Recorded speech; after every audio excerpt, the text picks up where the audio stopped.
Okay, so now let's see one simple example program of dynamic memory allocation. See,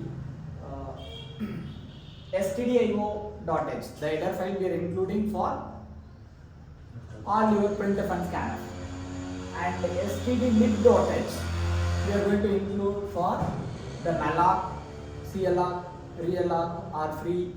These like the dynamic memory related library function we are using, so that we need to, because these function declarations available in the stdlib.h. Okay, so these library files we included, and then when the main function starts executes, so as we know that a main stack frame will be created, as usual, like a stack segment will be there, heap segment will be there. These segments will be present here.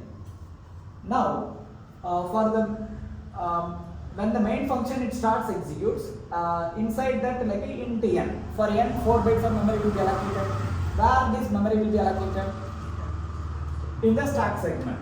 So let's consider for n 4 byte memory is allocated. Let's assume this is at the 7000. Okay. And after that you are asking the user to enter the number of students. So now user is giving the number of student and that is received in n. So let's assume he is giving the student count as a 10. So the 10 will be stored in here. Okay. And after that you are calling malloc function. Now you are going to allocate for roll number. Okay, we will let's as of now like we'll try to allocate only for the roll number. For roll number we are trying to allocate the memory dynamically. So malloc, now here how much we need to pass? For 10 students you need to allocate the memory for roll number. So the received 10 is present in n. So n is okay. Malloc n, if you give, how many bytes of memory it will allocate? 10 bytes. Only 10 it will allocate, because in n you received only 10. But 10 bytes of memory is sufficient to store 10 roll numbers. So what you have to give? N into size of integer. Is this okay now? N is what? 10. Size of integer is a 4. So 4 into 10, 40. 40 bytes we allocate, then 10 integers we can store. Clear? Okay. So malloc of 40. This is fine. Now just this malloc, what it will do? It will allocate the memory in the heap segment. So let's assume 2, 3, 4, 5, 6, 7, 8, 9, 10. So like this 40 bytes, each one is 4 bytes. Each block is 4 bytes. 40 bytes of memory it has allocated. And now this 40 bytes of memory, where it is allocated, let's assume it is allocated at the memory location 4000. And all these 40 bytes it will allocate in a contiguous. It is a continuous memory. So from 4000 it will allocate 4004, 4008, 4012, like that total 4 till 4039. 4000 to 4039. These 40 bytes of memory it will allocate. Okay, and it is allocated here.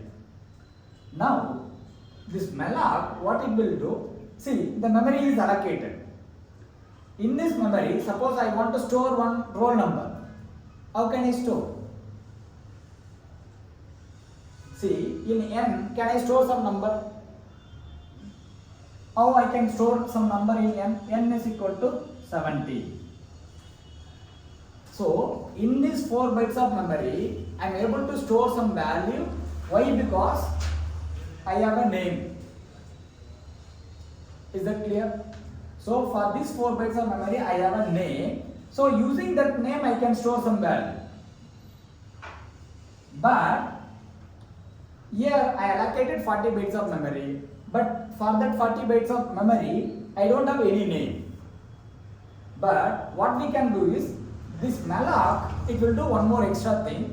What it will do is, it will return the starting address.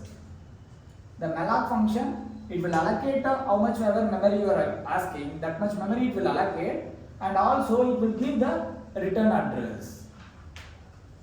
So it will give the base address. Now the malloc will give, what is the base address it will give? 4,000. It will give the 4,000. So that 4,000 you need to store it in pointer variable. So address can be stored in only the pointer variables. So what type of pointer you should have? Integer pointer, because we are trying to store only integers, right? So you have one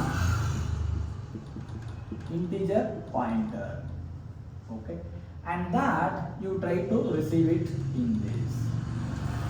But one more thing extra you need to do it. The malloc, he will give a common address or generic address. It means, suppose the malloc can allocate memory for the character also. The malloc can allocate the memory for integer also. It can allocate for float also. It can allocate for double also. So the whatever the memory he is allocating, he will allocate for generic, and he will return the address also. It's a generic address, that is nothing but it is a void address. So it's something like this. See, from the main function, if you are returning integer, you have to give int here. If you are returning float, you have to give float here. Since now we are not returning anything, so that what we mentioned, void. Void is generic. It not belong to any type. The same way, the malloc, he will allocate as a generic memory. After that, you have to do explicitly typecast. Already we have seen typecast, explicit typecast. You want to convert one number as like a float, you have to do explicit typecast.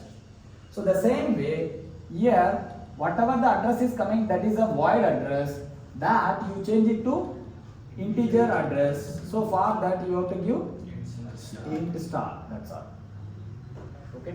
So suppose if I don't give, will that be a problem? Yeah, you will get warning. It will work, but you will get a warning. So it is a good practice that you convert this void address into integer address and then you assign in the integer pointer. Now P is holding what address? So let's consider P is our pointer. This is at 8,000, and in this P pointer, what you have? 4,000 you have. Okay. Now I want to receive this, or I want to assign the roll numbers. Roll number like 10, 11, 12, 13 like that. Okay. So how to assign 10?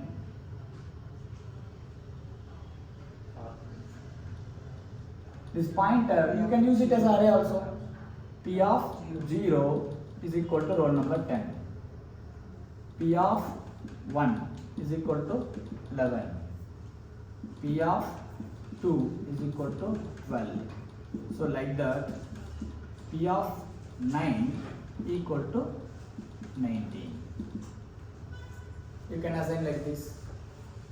Or you are going to scan it using scanf. Then use for I equal to 0, I less than 10, I plus plus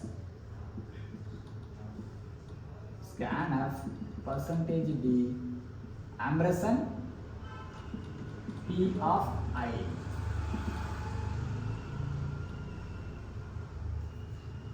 So even the last 2 or 3 classes we have discussed, the pointer you can use it as array you can use it as a pointer. So there is no change in that. So when you are using as an array, P of I will come. Since you want to scan the values, so you have to give the address. So address of P of I. And while you want to print, whatever the values you assign, that you want to print, then for I equal to 0, I less than 10, I plus plus printf percentage d P of I. Close it. Okay. So now whatever the values user is giving, let's take 10, 11,